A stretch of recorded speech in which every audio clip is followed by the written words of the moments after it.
Let me say this clearly before anybody gets overly emotional about the things that I'm about to say today. Most American citizens are not broke because they are lazy. Let's just keep that in the forefront of everything. They find themselves in this position of being broke because they were trained to believe a lie. Let's just be honest. And the lie is simple. It says this. It says, if you get a good job, choose the right career, and make enough money, the wealth will follow you all the days of your life, right? That belief has shaped how people pick their careers, how people take on different debt and also tolerate stress. How about the way people postpone their freedom and they hand over their time to these institutions that basically don't love them back, right? So this episode is not about blame. It's about exposure, right? It's about just setting the boundaries and getting an understanding of where you are and where you can be. Okay. So because you see the math, the system stops looking like the opportunity. It starts looking like the containment. Now, let's define the term people are uncomfortable with. And the term I'm about to, give to you today is part of that exposure. And it's called wage slavery, right?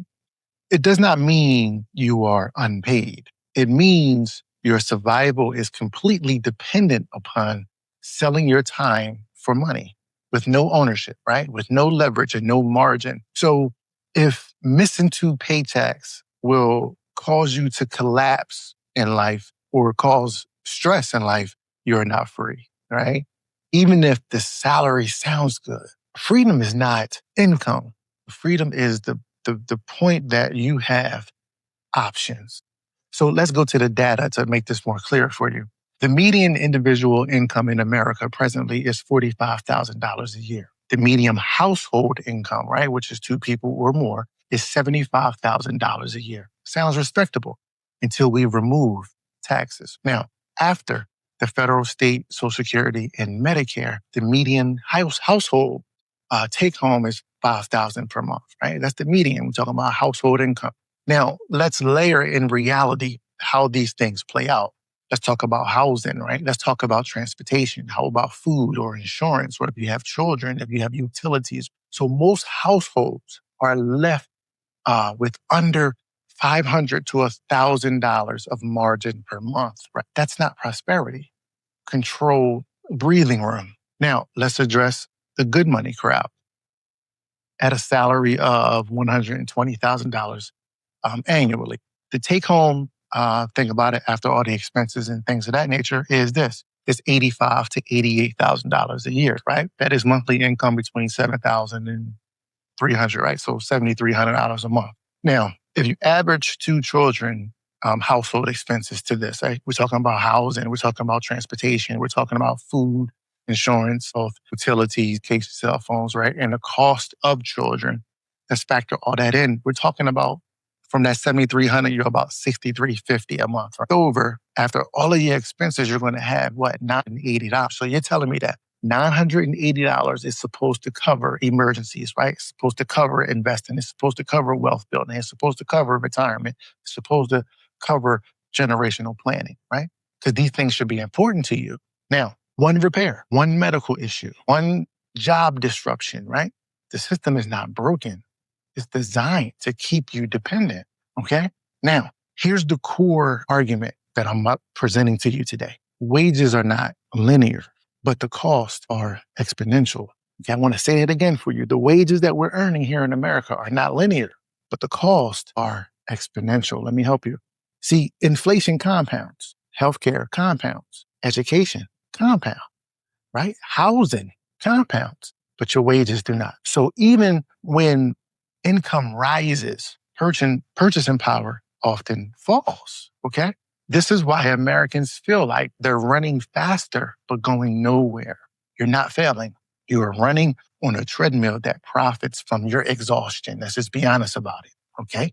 From childhood, all of us are taught or trained to pick a safe career, right? We are trained to trade time for money. We are trained to look at finances as lifestyle upgrades or to measure success by salaries. We are dependent on institutions for retirement. So we're depending on someone to match or to amplify or to grow our retirement, right? No one is taught about the principles of cash flow. No one is taught about ownership. No one is taught about asset behavior, right? No one is taught about margin protection. No one is taught about these options that we have out here that are endless for each American to indulge themselves in. Now, check this out. This isn't accidental, right? This is an economy that is built on consumption needs, right? And it needs people who are obedient earners, not free thinkers. Debt keeps people compliant. Let's just be honest about this. Fear keeps people loyal. Comfort keeps people quiet. So income by itself doesn't explain the outcomes. Let's break it down. Net worth does. The median net worth, right? Let's just break this down in demographics. We're talking about households that are white. Let's just be honest about this. So about 180,000, right? We're talking about Asian households, 200,000 plus. Hispanic households, about 40,000. And Black households are about 25,000. Now, the gap isn't just income.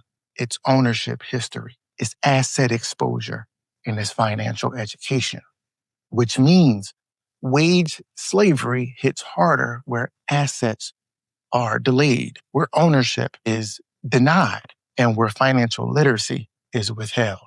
Now, this system isn't neutral. Let's be honest about this. It rewards structure, not effort. So this is why working harder doesn't equate to this, all right? Now, here's the unavoidable conclusion I want to give you. The American citizen must pivot, not eventually, not hypothetically. I'm talking now, before 2026, and that's only a few days away. Because one income is fragile, one employer is a risk, one skill shows your vulnerability, and one paycheck is a leash. This doesn't mean everyone becomes an entrepreneur. No, not at all. It means everyone must be strategic. I talk about this all the time, okay? The exit from wage slavery has 3 pillars. Let me explain them to you today. Number 1, expand your input. You have to stack your skills. You have to what? Hone in on your skills. You have to practice your skills consistently, daily, every day. You have to use a method called income layering, right? That is what? Creating multiple streams, but having multiple streams to function and operate in different capacities. You are to have capital literacy.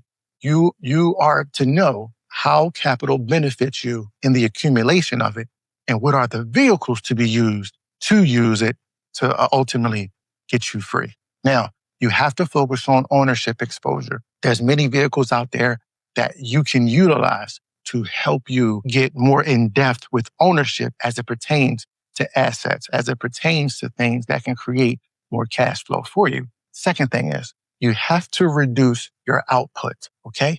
You have to get disciplined with fixed cost, okay?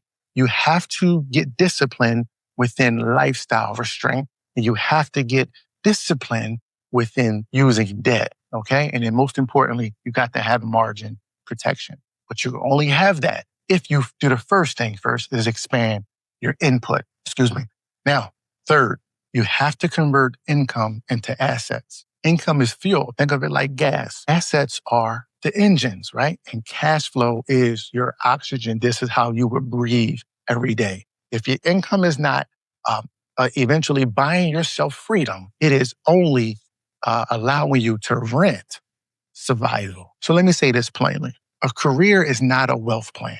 Let's just be honest about this. A paycheck is not security. And a high salary without ownership is just a nicer cage. Be honest. Wage slavery begins when survival starts, right? It feels normal in the beginning.